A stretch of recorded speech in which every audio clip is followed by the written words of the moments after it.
You don't rise to the level of your intentions, you fall to the level of your training. Most leaders I work with are smart, self aware, genuinely committed to growth. They get clear on who they are at their best. They feel inspired and they set new intentions.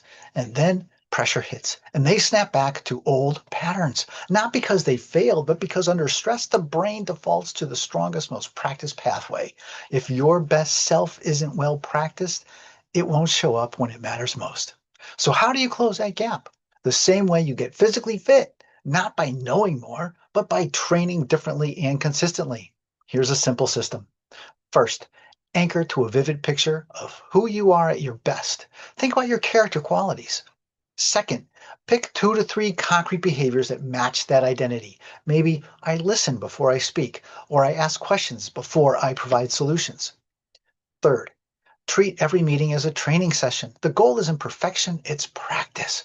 Fourth, end your day with 5 minutes of reflection. No judgment, just noticing the times when your best self showed up and times when you defaulted to well worn patterns. Fifth, repeat.